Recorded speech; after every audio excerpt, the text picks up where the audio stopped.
ETX Magellan. Alors vous ne connaissez pas forcément, mais c'est un garçon étonnant qui est né en 1966, au mois d'octobre.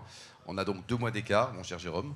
Et tu as démarré ta carrière chez Havas. Donc chez Havas, tu faisais quoi? Tu étais commercial, tu étais vendeur, tu étais quoi? J'ai démarré à Toulouse. Ensuite, j'ai fait mon service militaire à Londres, chez Havas. Et après, là, tu étais pistonné quand même, parce qu'il y a pire comme service militaire, non? Je l'ai gagné. D'ailleurs, ça surprenait énormément les Anglais. Et j'ai eu le droit à un petit papier dans la presse anglaise sur le fait que les Français étaient suffisamment dingues pour faire leur service militaire dans la pub. Mais comme ils sont perfides, la légende du papier, c'était Doncieux sur le sentier de la guerre. Donc, ils se foutaient un peu de ma gueule, mais en même temps, j'ai énormément appris. Et après, je suis rentré à Paris, chez Havas, comme directeur de cabinet de l'un des patrons. Et après, à 28 ans, parce qu'Havas, c'est un groupe très entrepreneurial, j'avais un tiers des activités d'Havas en France. À 27 ans, 28 ans? Ouais. Ah, c'est pas mal ça. Donc mais après, c'est une activité qui allait très mal, donc c'est pour ça qu'ils me l'ont donné. Oui, mais bon. Après, donc tu t'en vas, et là, tu vas monter avec ton frère, Pierre, une entreprise qui va être un peu le Bloomberg de l'info et des loisirs, c'est ça, c'était l'ambition? Relax News, donc on a démarré en 2000. En 2011, on a fait une petite IPO à Paris. 2015... Comment tu as vécu l'introduction en bourse en 2011? On était totalement dingue, parce que je rappelle que les marchés étaient dans un état épouvantable. On a fait l'introduction en décembre 2011, et notre campagne de pub pour rentrer, c'était crise ou pas crise, la bourse sera relax. En l'occurrence, on a réussi l'opération, c'était une toute petite opération, on l'a réussi de façon miraculeuse. Mais ce que j'ai aimé, c'est 3 choses. Un, en termes de notoriété, ça apporte énormément à la boîte.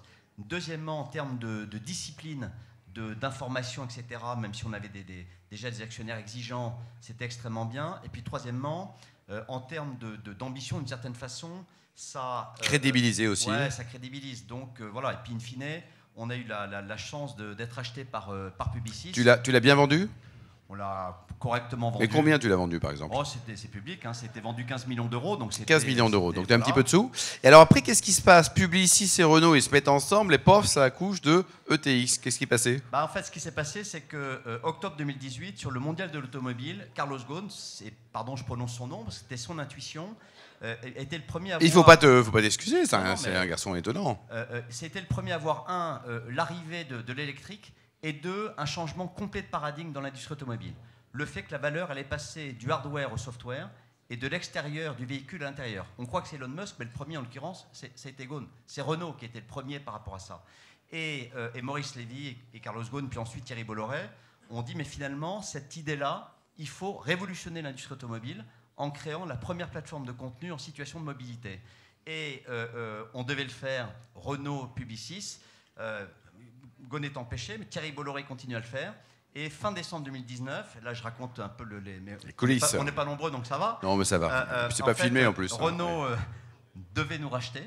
Et puis à quelques semaines de l'opération, c'était vraiment le bazar chez Renault. Objectivement, je comprends bien qu'ils ne pouvaient pas faire ça. Ils ont gelé le rachat de Relax News. Et moi, je devais devenir une filiale de Renault le 1er janvier 2020. Un mois avant, c'est arrêté. Et là, quand on est entrepreneur, on se dit, mais ok, il faut y aller. Et avec notamment l'aide de Maurice Lévy, qui était extrêmement compréhensif, je lui ai dit, Maurice, cette idée-là doit absolument vivre, mais il faut que ça redevienne une start-up. Et donc, le 1er janvier 2020, Relax News est devenu ETX Studio.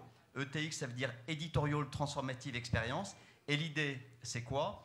C'est qu'on pense que avec l'audio et l'IA, puisqu'on est vraiment centré là-dessus, on peut transformer l'expérience quotidienne. Je vais vous prendre 3 exemples.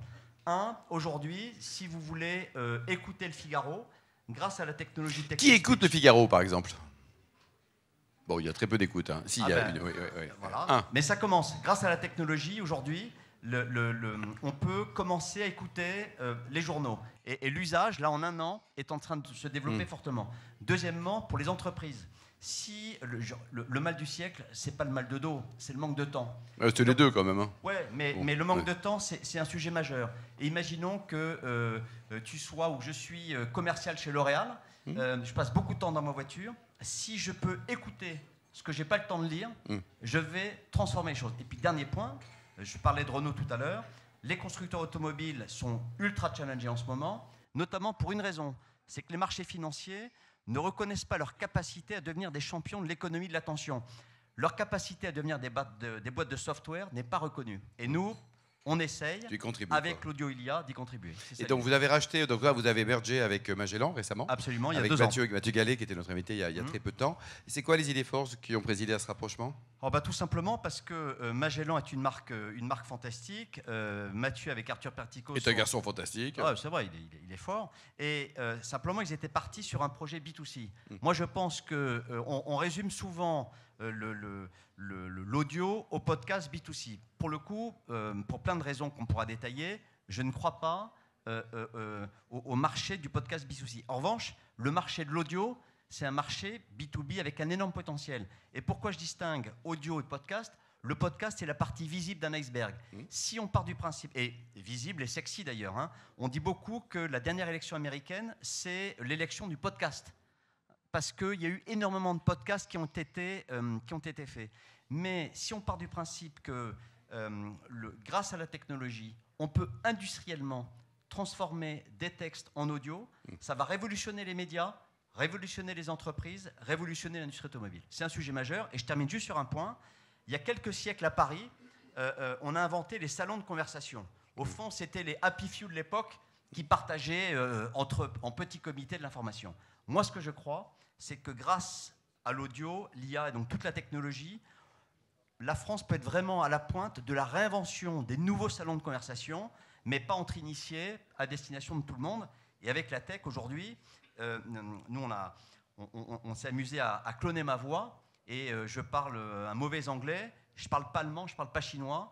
Et grâce au clonage des voix, on est capable de faire des trucs absolument incroyables. Voilà. Jérôme, quel est ton business model? Comment tu gagnes tes sous? Parce qu'aujourd'hui, c'est autour de 10 millions d'euros de chiffre d'affaires. Tu ambitionnes 500 millions. Il en manque juste 490. Ouais. Comment on y arrive? C'est même moins que ça parce qu'on vient de vendre les activités historiques. Le business model, très simple, c'est à la fois un setup et c'est surtout un modèle SaaS de licence, quelles que soient les boîtes avec lesquelles on travaille, que ce soit des médias, des entreprises ou des constructeurs automobiles. Alors, c'est un fidèle du Wine Business, Didier Lacroix, le président du club de rugby de Toulouse, qui est quand même le club de tout le monde.